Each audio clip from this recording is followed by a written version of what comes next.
Hello brothers and sisters, welcome to our channel. రాష్ట్ర ప్రభుత్వము పేద బ్రాహ్మణుల సంక్షేమం కొరకు గరుడ అనే స్కీమ్ రాబోతుందండి. ఆ గరుడ స్కీమ్ వాళ్ళ ఉపయోగాలు ఏంటి అనేది ఈ వీడియోలో క్లియర్గా తెలియజేసుకుందాం. దయచేసి లైక్ చేయండి, 10 మందికి ఉపయోగపడుతుంది. కొత్తగా వస్తే సబ్స్క్రైబ్ చేసుకోండి. టాక్లో భాగంగా మీకు స్క్రీన్ మీద చూపిస్తున్నాను చూడండి. మీకు ఈ స్క్రీన్ మీద చూపించినట్టు చాలా డీటెయిల్డ్గా నేను ఎక్స్ప్లెయిన్ చేస్తున్నాను చూడండి. ఆంధ్రప్రదేశ్ ప్రభుత్వము పేద బ్రాహ్మణులు ఎవరైతే ఉన్నారో వాళ్ళ కోసం సంక్షేమ పథకం తీసుకురాబోతుంది. ఆ సంక్షేమ పథకం పేరు గరుడ. సో ఈ యొక్క గరుడ ప్రధాన ఉద్దేశం ఏంటంటే, నిరుపేద బ్రాహ్మణ కుటుంబంలో ఎవరైనా మరణించినప్పుడు ఆ కుటుంబంలో ఎదుర్కొనే ఆర్థిక ఇబ్బందులు, అంత్యక్రియల ఖర్చుల కోసము ఈ యొక్క గరుడ స్కీమ్ యొక్క ప్రధాన ఉద్దేశంగా చెప్పబడుతుంది. అదేవిధంగా మనకి ముఖ్యమైన అప్డేట్ 2026లో మనకి ఇప్పుడున్న అప్డేట్ ఏంటి గరుడ స్కీమ్ గురించి అంటే, ఆర్థిక సహాయం మరణించిన వ్యక్తి కుటుంబానికి 10,000 రూపాయలు ఒకేసారి నగదు రూపంలో అందజేస్తారు. 10,000 రూపాయలు ఒకేసారి దీనికి మట్టి ఖర్చుల కింద ఇమ్మీడియట్గా అమలు చేస్తారు. అమలు సంస్థ ఆంధ్రప్రదేశ్ బ్రాహ్మణ సంక్షేమ కార్పొరేషన్ దీన్ని అమలు చేస్తూ ఉంది. దరఖాస్తు గడువు మరణం సంభవించిన 45 రోజుల్లోపు దరఖాస్తు చేసుకోవాలి. 45 డేస్ అంటే ఇమీడియట్గా దరఖాస్తు చేసుకోవాలి, వెంటనే వస్తాయి. టైం కూడా 45 డేస్ ఉపయోగం ఉంది.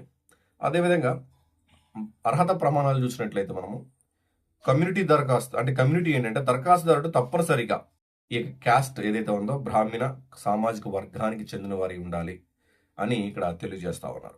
అలాగే నివాసం ఆంధ్రప్రదేశ్ రాష్ట్రానికి సంబంధించి ఒక పర్మనెంట్ రెసిడెంట్ అయి ఉండాలి ఆంధ్రప్రదేశ్కి. అదేవిధంగా ఆదాయ పరిమితి చూసినట్లయితే మనము ఆదాయ పరిమితి కుటుంబ వార్షిక ఆదాయము 75,000 మించకూడదు. వార్షిక ఆదాయం అంటే అది కుటుంబం అంటే వ్యక్తిది కాదు, కుటుంబంలో ఉన్న ప్రతి ఒక్కరి ఆదాయాన్ని క్యాలిక్యులేట్ చేస్తారు.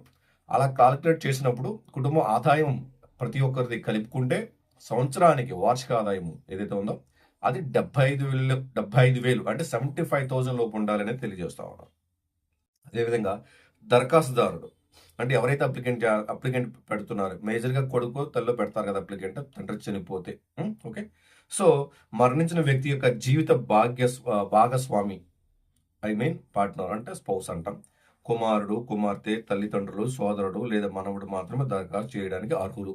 అంటే ఆ దరఖాస్తుదారుడు ఎవరై ఉండాలి అంటే భర్త చనిపోతే భార్య, ఓకేనా, భార్య చనిపోతే భర్త, లేదా ఇద్దరిలో ఎవరైనా చనిపోయినప్పుడు కొడుకు, లేదంటే కూతురు, మనవళ్ళు, తమ్ముళ్ళు, అన్నలు ఎవరైతే ఉన్నారో వాళ్ళు దీన్ని దరఖాస్తుదారుడు చేయొచ్చు. అదేవిధంగా ఇతర పథకాలు ఇదే ప్రయోజనం కోసం ప్రభుత్వం నుండి మరే ఇతర పథకం ఆర్థిక సహాయం పొంది ఉండకూడదు. అంటే ఇలాంటి ఇలాంటి డెత్ కేసులో ఎన్ని ఫైనాన్షియల్ ప్రభుత్వం నుంచి, ప్రైవేట్గా వాళ్ళు ఇన్సూరెన్స్ చేయించుకుంటారు, అవన్నీ కామన్ అనుకోండి. ప్రభుత్వం నుంచి ఇంకే ఇతర పొంది ఉండకూడదు ఇలాంటి బెనిఫిట్ అనేది. అలాగే మనము అవసరమైన పత్రాలు చూసినట్లయితే దరఖాస్తు సమయంలో ఈ క్రింది పత్రాలు స్కాన్ చేసి PDF ఫార్మేట్లో 250 KB లోపు మీరు పొందుపరచుకోవాలి. అంటే స్కీము ఇంప్లిమెంట్ డేట్ ఇస్తారు సర్క్యులర్లో, దాన్ని కూడా మనం చూద్దాం. సో మరణించిన వ్యక్తి యొక్క ఆధార్ కార్డ్, అలాగే మీ సేవ గ్రామ సచివాలయంలో నుంచి తీసుకున్న క్యాస్ట్ సర్టిఫికేట్, అదేవిధంగా ఇన్కమ్ సర్టిఫికేట్.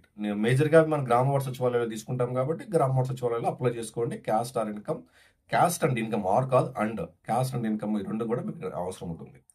అదేవిధంగా డెత్ సర్టిఫికేట్ పంచాయతీ అయితే పంచాయతీలు ఇస్తారు, మున్సిపాలిటీ అయితే మున్సిపాలిటీ ఇస్తారు కాబట్టి డెత్ సర్టిఫికేట్ కంపల్సరీ. అదేవిధంగా మీరు ఇక్కడ చూసినట్లయితే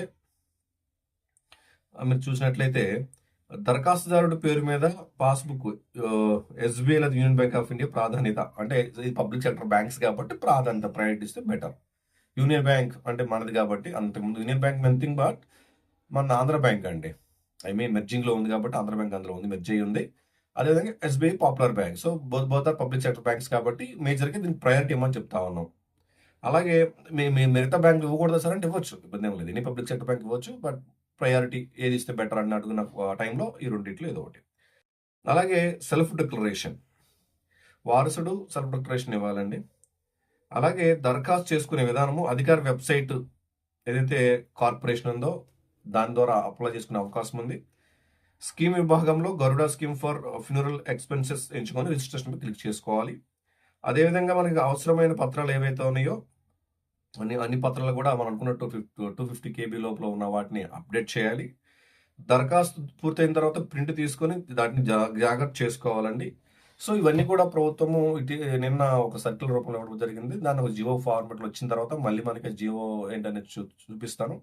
బేసిక్‌గా ఇదేంటంటే ఏదైతే పేద బ్రాహ్మణ కుటుంబాలున్నాయో, పేద బ్రాహ్మణ కుటుంబాల కోసము ఈ యొక్క కుటుంబాల్లో ఎవరైనా మరణించినట్లయితే వారి యొక్క ఫ్యూనరల్ ఎక్స్‌పెన్సెస్ ఏవైతే ఉన్నాయో, మరణించినప్పుడు ఒక మట్టి ఖర్చుల కింద అంటాం కదండీ! ఒక రూ. 10,000 ఇవ్వడం జరుగుతా ఉంది.